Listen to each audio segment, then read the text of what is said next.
London, in the spring of 1855, hummed with anticipation as the season reached its zenith, and none felt this more keenly than Lady Eleanor Blackwood, who stood in the morning room of her family townhouse, surrounded by a whirlwind of wedding preparations. At 25, Eleanor embodied practicality and accomplishment, her chestnut hair arranged in a simple yet elegant style that complemented her intelligent hazel eyes as she meticulously reviewed the guest list for what society already whispered would be the wedding of the season. Servants bustled around her with fabric samples and flower arrangements, their movements choreographed by Eleanor's careful planning as she checked each detail against her leather-bound planning book. The spring sunlight streamed through tall windows, illuminating the elegant room as Eleanor paused to admire the sample of wedding cake that had just arrived, a confection of such artistry that even the kitchen maids had gasped upon its delivery.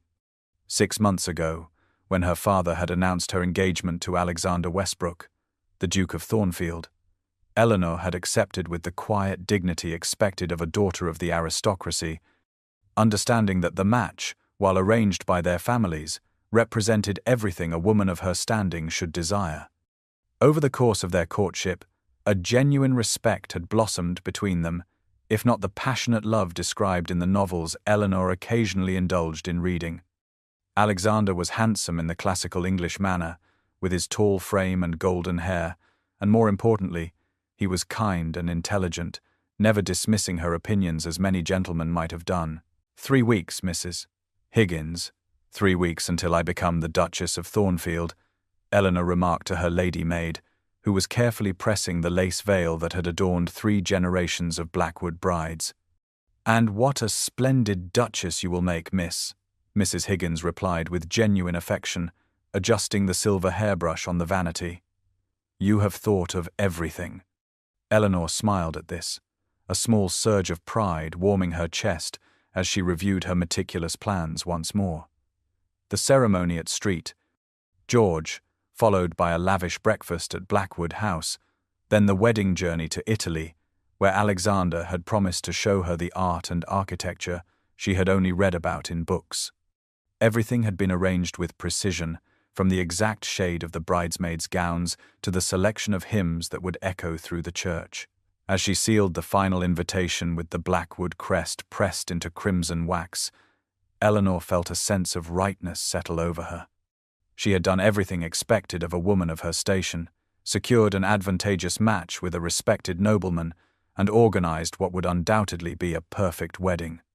The future stretched before her, predictable and secure, a path she had been raised from birth to walk with confidence and grace, never suspecting that in 3 short days, that carefully constructed future would shatter beyond all recognition.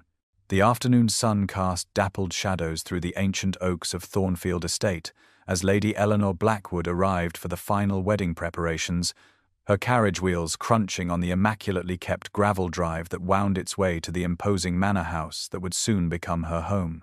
The journey from London had been pleasant enough, with spring displaying its full glory across the countryside, but Eleanor had scarcely noticed the view, her mind occupied instead with lists and arrangements, and the 100 small details that would ensure her wedding day proceeded without flaw.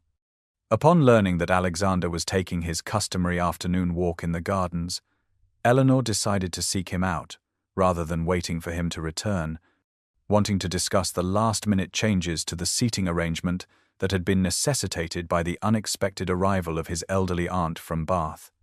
The gardens of Thornfield stretched in formal splendor behind the great house, a masterpiece of landscape design with geometric hedges giving way to more naturalistic plantings as one moved further from the main terrace. The late afternoon light turning everything to gold, as bees hummed drowsily among beds of fragrant flowers.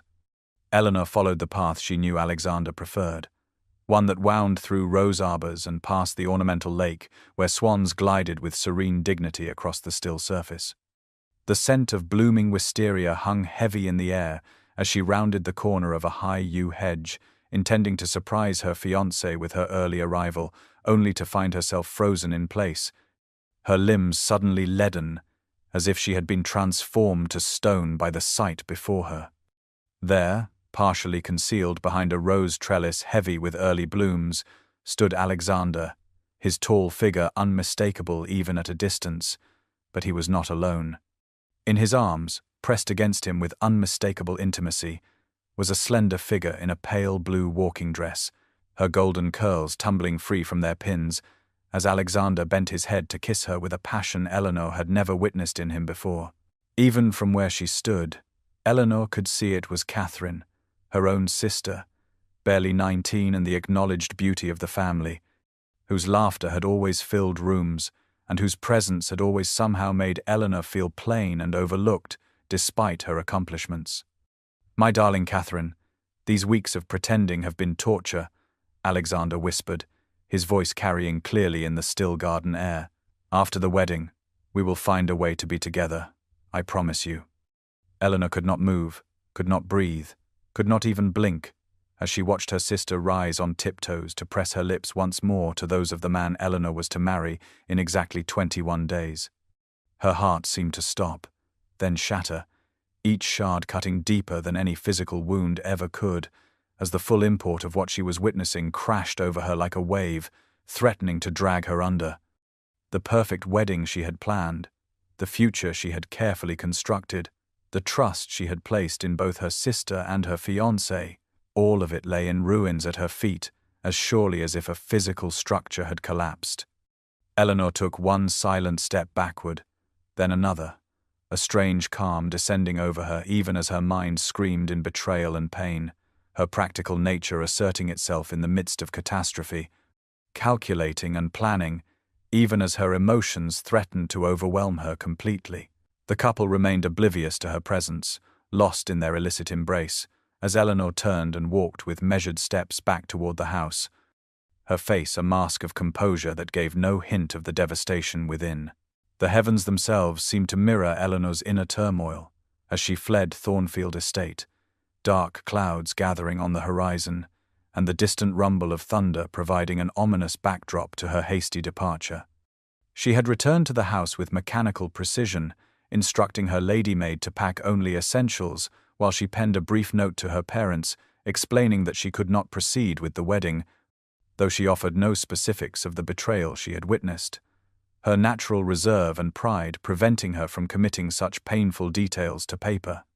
By the time the hired coach pulled away from Thornfield, the first heavy drops of rain were beginning to fall, spattering against the windows as Eleanor sat rigid with shock, her mind replaying the scene in the garden with merciless clarity, despite her desperate attempts to banish the images. The journey north was arduous, the weather deteriorating rapidly as they traveled, country lanes turning to mud beneath the wheels. The driver hunched against the downpour as he urged the horses forward through the gathering darkness. Inside the coach, Eleanor finally surrendered to the grief she had held at bay, tears streaming silently down her face as the physical distance from Thornfield grew, each mile carrying her further from the life she had planned, but closer to a future she could not yet imagine.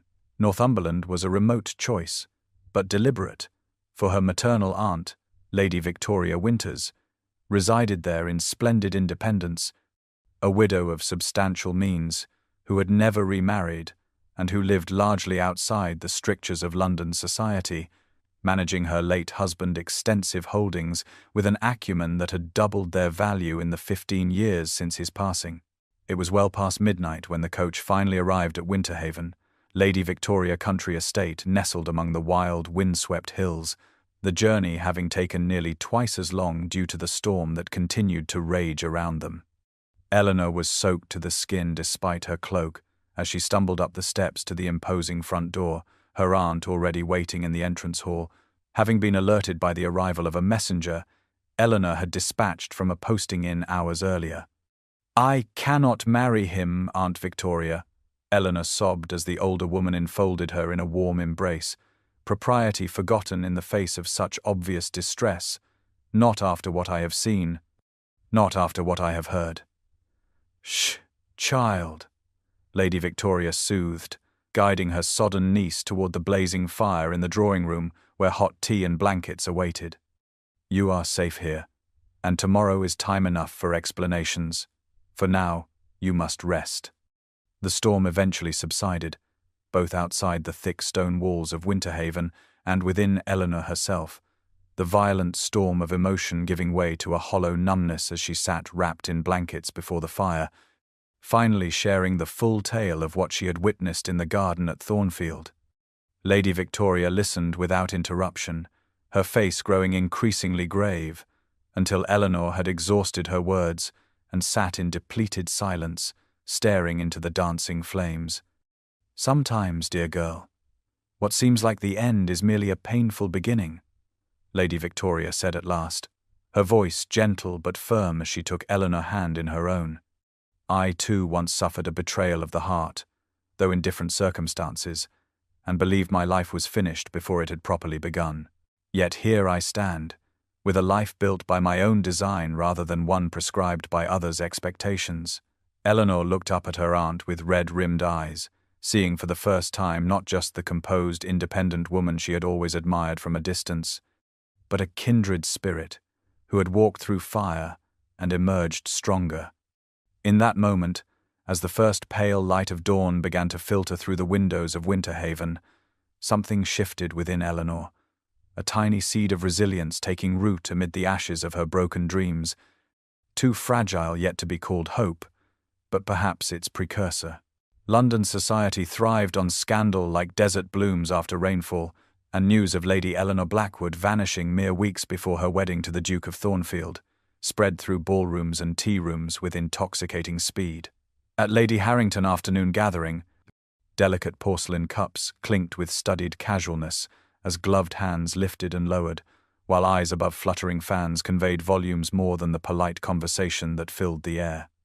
The Mayfair drawing-rooms hummed with speculation as matrons huddled in corners, their whispers carrying just far enough to reach attentive ears while maintaining the pretense of discretion that society demanded.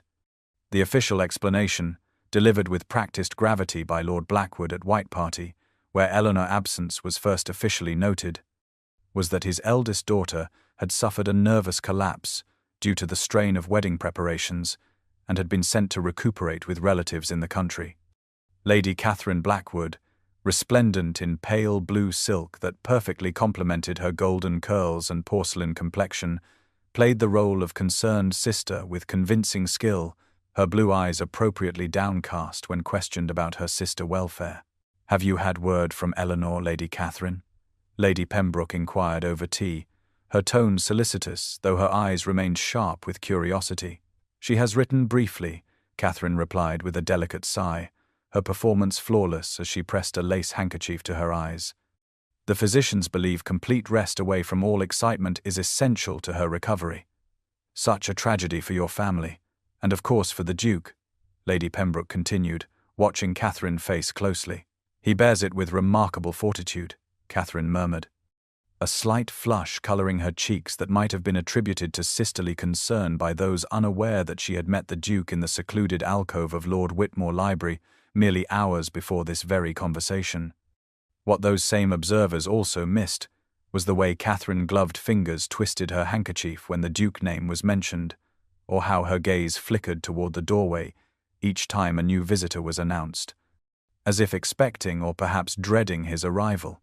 Meanwhile, across town at his club, Alexander Westbrook, Duke of Thornfield, endured the thinly veiled curiosity of his peers with aristocratic indifference, his golden good looks unchanged though, perhaps a certain tightness around his eyes betrayed inattention. "I must say, Thornfield, most irregular for a bride to flee so close to the wedding," remarked Lord Wellesbury after his third brandy had loosened both his tongue and his discretion. Lady Eleanor always seemed such a sensible girl, not the type for vapours or female hysterics. The Duke merely raised an eyebrow, his expression revealing nothing as he sipped his own drink with deliberate slowness. "The Blackwood family has my complete sympathy and support during this difficult time," he replied, his tone ending further discussion on the matter. Away from both their public performances, Catherine and Alexander continued their clandestine meetings, their passion now tempered by the unexpected complication of Eleanor's disappearance and the inconvenient scrutiny it had brought upon them both. "Third daughter to flee a wedding this season," remarked Lady Winfield to her companion at the opera, her voice carrying deliberately to the neighboring box, where the Blackwood family sat stiffly aware of the attention directed their way. "Perhaps there's something in the water," came the reply, followed by titters of laughter barely concealed behind ornate programs. As weeks passed with no sign of Eleanor's return, speculation grew increasingly wild, with rumors ranging from a secret prior attachment to foreign elopement to more sinister theories involving the Duke's mysterious first wife who had died under circumstances never fully explained to society's satisfaction. Each whisper, each speculation, each cruelly amused glance cast toward the Blackwood family or the Duke himself added another brick to the wall. Eleanor would need to scale, should she ever choose to return to the society that now feasted so eagerly on her absence, the stakes of her eventual reappearance growing higher with each passing day as her reputation, so carefully maintained throughout her 25 years, became the casualty of her broken engagement, leaving a stain that even time might struggle to remove. 1 month passed at Winterhaven, in a fog of grief for Eleanor, days blending into nights as she moved through the spacious rooms like a ghost, taking little interest in food or company as Lady Victoria watched with patient concern, neither pushing nor withdrawing but simply remaining present until, almost imperceptibly, the worst of the storm began to pass. Spring advanced across the Northumberland countryside, painting the wild landscape with vivid greens and splashes of wildflowers that gradually drew Eleanor outdoors for longer periods each day, her complexion regaining some of its former color as she walked the extensive grounds of Winterhaven, finding solace in the rugged beauty so different from the manicured gardens of her London home. It was during one such walk that Lady Victoria approached her niece with a leather-bound ledger tucked under her arm, asking with casual deliberation if Eleanor might assist her in reviewing the quarterly accounts, a request that seemed innocuous enough, but proved to be the turning point in her recovery. The neat columns of figures provided an unexpected sanctuary for Eleanor's orderly mind, the clear logic of addition and subtraction offering a comforting contrast to the emotional chaos she had endured, and she found herself absorbed in the details of estate management with growing interest. Lady Victoria, observing this engagement, gradually shared more responsibilities, from correspondence with tenants to negotiations with local merchants, revealing through example rather than instruction how a woman might control her own affairs with intelligence and authority. "Your suggestion to rotate the northern fields rather than leaving them fallow has increased the yield by nearly 20%, Lady Victoria noted one afternoon as they sat in the estate office, sunlight streaming through tall windows onto the massive oak desk covered with maps and ledgers. Eleanor looked up in surprise, a small glow of pride warming her chest at this evidence that her ideas held practical value beyond the social accomplishments she had been raised to prioritize. "I have spent my life preparing to be someone's wife, Aunt," she admitted quietly, her fingers tracing the leather binding of the account book before her, never considering I might be capable of more. Lady Victoria smiled, the fine lines around her eyes crinkling with genuine warmth as she regarded her niece with evident satisfaction. "The greatest gift of disappointment is freedom, Eleanor," she replied, her voice gentle but firm. "The life you planned is gone. Now you may build one of your own design." This conversation lingered in Eleanor's mind as she accompanied her aunt to dinner at the neighbouring estate of Thornwood Hall the following evening, her first social engagement since fleeing London, modest though it was, with only 6 guests in total. Lord James Harrington, their host, was a widower of 30 whose reserved manner belied a keen intelligence that became evident as conversation around the dinner table turned to literature and philosophy, subjects Eleanor had always enjoyed, but rarely found opportunity to discuss in the marriage-minded circles of London society. He was not conventionally handsome like Alexander, his frame leaner and his features more angular, but there was a depth to his grey eyes that caught Eleanor's attention, particularly when he listened to her opinions on modern poetry with genuine interest rather than polite tolerance. A substantial library occupied the east wing of Thornwood Hall, and after dinner, Lord Harrington led their small party on a tour of his collection, pausing before a shelf of scientific journals that prompted Eleanor to mention an article on agricultural improvements she had recently read. "I find few people share my interest in such practical applications of science," Lord Harrington remarked, studying Eleanor with new appreciation as they discussed the merits of different irrigation systems. Most visitors prefer to admire the first editions rather than discuss their contents. As they prepared to depart later that evening, he pressed a volume of essays into Eleanor's hands, suggesting she might find them relevant to the estate improvements she had mentioned at dinner. His fingers brushed hers briefly during this exchange, a momentary contact that sent an unexpected warmth through Eleanor, followed immediately by guilt and confusion that she could feel anything at all so soon after her heartbreak. Yet, as their carriage rolled back toward Winterhaven under a canopy of stars, Eleanor found herself thinking not of Alexander betrayal, but of Lord Harrington thoughtful conversation, and the book of essays now resting in her lap, a small but significant shift in her emotional landscape that represented the first tentative step toward healing. Autumn transformed the Northumberland countryside into a tapestry of russet and gold, the harvest season bringing with it centuries-old traditions that Lady Victoria insisted her niece experience firsthand, despite Eleanor's initial reluctance. The village assembly rooms had been decorated with bundles of wheat and autumn flowers, their simple rustic beauty creating an atmosphere worlds away from the crystal chandeliers and gilded mouldings of London ballrooms, as Eleanor entered on her aunt's arm, wearing a gown of deep green wool, trimmed with modest lace at the collar and cuffs, rather than the elaborate silk creations that had filled her London wardrobe. Local musicians played lively country tunes on fiddle and flute, the music less refined but somehow more joyful than the orchestras of the season, and dancers moved through traditional patterns with an unself-conscious enthusiasm that made Eleanor realize how stilted and performative London balls had become in comparison. 6 months had passed since her flight from Thornfield, 6 months of quiet healing and gradual discovery as she helped her aunt manage Winterhaven and corresponded with Lord Harrington about books and agricultural improvements, their exchanges growing increasingly personal, though always maintaining proper decorum. She spotted him immediately upon arrival, his tall figure distinctive even in the crowded room, and felt an unexpected flutter in her chest when he approached with a warm smile that transformed his serious features. "I feared you might find our local festivities too provincial after London society, Lady Eleanor," he said as they exchanged greetings, his eyes taking in her simpler attire with evident appreciation.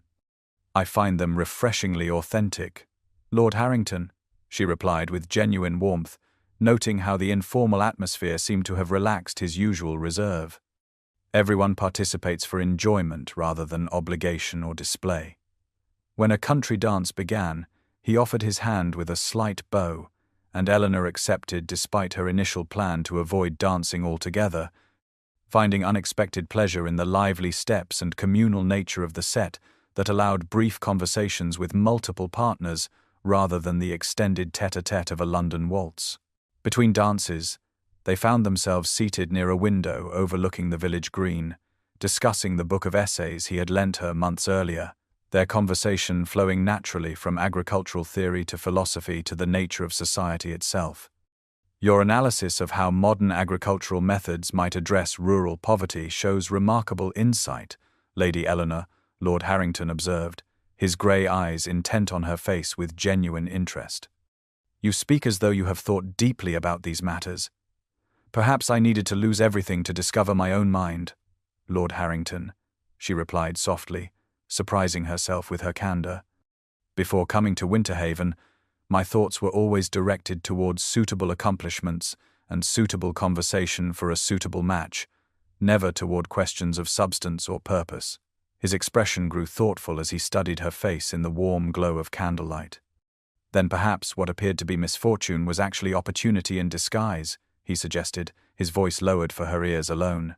"Had you married the Duke, would you have discovered your talent for estate management or your passion for improving tenant conditions? Or would those capabilities have remained buried beneath the weight of duchessly obligations?" Eleanor had never considered this perspective, but found herself nodding slowly as the truth of his words resonated within her. For the first time, she allowed herself to imagine that her escape from a marriage built on betrayal might have saved her from a lifetime of limitation, rather than depriving her of position and security. As the evening continued, Eleanor found herself laughing more freely than she had in months, perhaps years. The weight of societal expectations temporarily lifted from her shoulders in this community that judged her by her present actions rather than her past misfortunes. When Lord Harrington's hand accidentally brushed hers during a particularly spirited discussion about modern literature, neither of them immediately withdrew, the brief contact sending a current of awareness through Eleanor that was both thrilling and terrifying, for it confirmed what she had been reluctant to acknowledge, that her heart, which she had believed permanently damaged, was somehow healing enough to respond to this man whose mind and principles increasingly commanded her respect. Winter descended upon Winterhaven with characteristic severity, blanketing the estate in pristine white snow that transformed the landscape into a silent wonderland, while confining its inhabitants largely indoors, where roaring fires and thick stone walls provided sanctuary against the biting northern winds. Eleanor had grown to love these quiet days spent in the library or estate office, her confidence in managing various aspects of Winterhaven increasing under her aunt's thoughtful guidance, while evenings often brought Lord Harrington for dinner and literary discussions that stretched late into the night as their intellectual connection deepened into something Eleanor was hesitant to name, but could no longer deny. It was on one such snow-muffled morning that the letter arrived, the familiar Blackwood crest on the seal causing Eleanor's heart to stutter painfully before she gathered the courage to break the wax and unfold the heavy cream paper. The elegant handwriting belonged to Catherine, the familiar loops and flourishes now seeming as false as the sentiments they conveyed, announcing her engagement to the Duke of Thornfield and requesting, with breathtaking audacity, both Eleanor blessing and her presence at the wedding set for spring in London. The pages trembled in Eleanor's hands as she read her sister words of hollow remorse and transparent justification, culminating in the assertion that family bonds should transcend all disappointments, as though Eleanor's discovery of their betrayal had been merely an inconvenience rather than a devastation. Lord Harrington found her still seated in the library that afternoon, the letter crumpled in her lap, and her face a mask of composure that failed to hide the storm in her eyes. She shared the contents without preamble, her voice steady despite the turmoil evident in her rigid posture and tightly clasped hands. "I must return to London," she concluded, her gaze fixed on the snow falling beyond the window. "I cannot hide in Northumberland forever, allowing them to craft whatever narrative suits them while I am absent to defend myself." "Some battles must be faced alone, Lady Eleanor," he replied gently, moving to stand beside her chair. "But no, you do not return to London without allies." His steady presence and quiet support broke through the careful composure Eleanor had maintained. Tears she had refused to shed over the letter, now spilling silently down her cheeks as she acknowledged the truth she had been avoiding. Returning to London meant not only confronting her family and former fiancé, but also leaving behind the sanctuary of Winterhaven and the man whose companionship had become essential to her healing. "James," she whispered, using his given name for the first time, "I cannot deny that you have come to mean a great deal to me, but I have built walls to protect what remains of my heart and cannot promise they will ever come down completely." His hand found hers, warm and steady, as his grey eyes held her gaze with unwavering certainty. "I would rather have a portion of your true self than the entirety of someone pretending, Eleanor," he replied simply. The sincerity in his voice left no room for doubt, and Eleanor felt something shift within her, a cautious unfurling of possibility where before there had been only closed doors. Lady Victoria entered to find them thus, hands clasped and gazes locked in silent communication that required no words, and she smiled with quiet satisfaction before clearing her throat to announce tea was served. As they moved toward the drawing-room, Eleanor's mind was already turning toward the journey ahead, recognizing that she would return to London a different woman than the one who had fled 6 months earlier, no longer defined by her role as daughter or prospective bride, but as a woman discovering her own capabilities and worth. Whatever awaited her in London, whatever confrontation loomed with Catherine and Alexander, she would face it not as the devastated woman who had fled Thornfield Estate, but as someone who had begun to build a life of her own design, with allies who valued her true self and the growing conviction that what had once seemed like an ending had in fact been the painful but necessary beginning of a journey toward authentic happiness. Spring had returned to London by the time Eleanor's carriage rolled through the familiar streets of Mayfair toward the Blackwood townhouse. The fashionable thoroughfares lined with trees in fresh leaf and window boxes bright with early blooms. Yet she viewed the once familiar landscape through eyes transformed by her months in Northumberland. The elegant simplicity of her travelling costume, a deep blue wool tailored with precision rather than ostentation, reflected the changes within as much as without. Her posture straight but relaxed rather than rigidly proper as it had once been. Her chestnut hair arranged in a style that prioritized practicality over fashion, yet somehow framed her face to better advantage than the elaborate constructions she had once favored. 9 months had passed since her flight from Thornfield, 9 months of self-discovery and quiet growth, and though her heart still quickened with apprehension as the carriage approached her childhood home, there was a newfound steadiness in her spirit that had been absent when she left. The butler, who opened the door, barely concealed his shock at her appearance, clearly having expected the same Lady Eleanor who had departed nearly a year ago rather than the composed woman who now handed him her gloves with a quiet authority reminiscent of Lady Victoria. Her parents awaited her in the drawing-room, her mother rising in a rustle of expensive silk while her father remained seated, his face a mask of controlled displeasure, as Eleanor entered, and made her curtsies with perfect correctness despite the tension vibrating in the air. "You have caused this family considerable embarrassment, Eleanor," Lord Blackwood began without preamble, his tone that of a judge addressing a defendant. "Your inexplicable behavior forced us to create explanations that society barely accepted, and now you return without warning just as your sister prepares for her wedding to the man you abandoned." Eleanor met her father's gaze without flinching, noting with detached interest how the opulent surroundings that had once impressed her now seemed excessive and somehow hollow, the gilt and crystal chandeliers speaking more of display than comfort or taste. "I did not abandon the Duke, father," she replied evenly.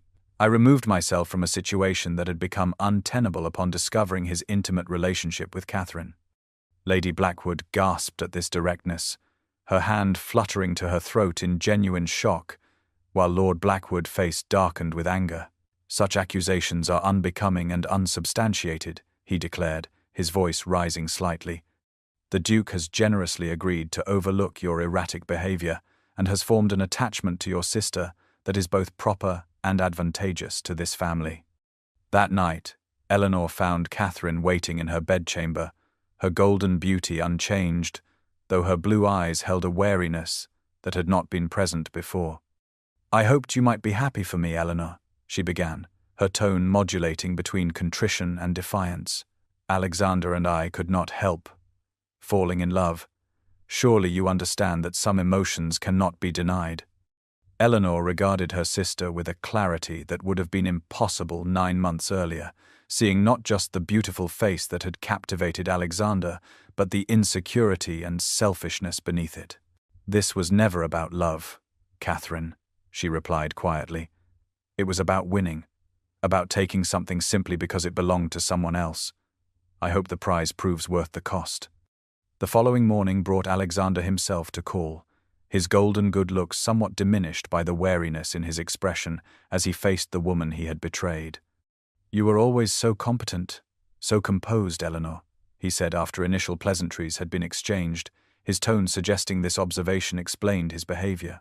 "I never looked beneath the surface to discover the woman you truly were until you were gone, and by then it was too late." Eleanor studied him with a detachment that would have been impossible before her time at Winterhaven, recognizing in his words not genuine remorse but the wounded pride of a man unused to rejection. Seeing clearly now what she had been blinded to before, that his character lacked the depth and integrity she had attributed to him, based on superficial charm and position. "And now you never shall," she replied simply, her voice neither bitter nor angry but matter of fact, the statement not a punishment but merely an acknowledgement of truth. She left him standing in the drawing-room as she went to attend to correspondence, letters from Lady Victoria and Lord Harrington that connected her to the authentic life she had begun to build in Northumberland, reminding her that her return to London was temporary. a necessary confrontation with her past that would free her to move forward rather than a permanent return to a world whose shallow values and performative relationships she had outgrown during her absence. The Duchess of Pembroke annual spring ball represented the pinnacle of the London season, an event where attendance was both a privilege and a statement of social standing. The magnificent ballroom, gleaming with countless candles reflected in gilt mirrors, as the cream of society gathered in their finest attire to see and be seen among their peers. Eleanor entered on her farther arm, her gown a creation of deep emerald silk, whose elegant simplicity stood in marked contrast to the elaborately trimmed and bejeweled ensembles surrounding her, the quiet confidence in her bearing drawing curious glances and whispers as she moved through the crowd with composed dignity. The past week had been a gauntlet of carefully orchestrated social appearances designed to reintroduce her to society and normalize her presence at Catherine's upcoming wedding, each encounter requiring Eleanor to maintain perfect composure in the face of thinly veiled curiosity and occasionally malicious speculation about her absence and return.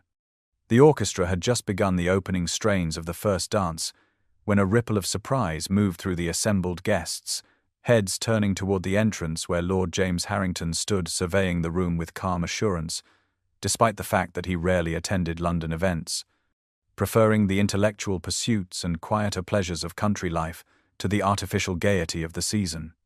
His eyes found Eleanor immediately, and he moved through the crowd with purpose, bowing formally before her, with perfect correctness that nonetheless conveyed a warmth apparent to all who observed them. "Lady Eleanor," he said, his voice carrying clearly in the momentary hush that had fallen around them, "would you do me the honor of this dance?"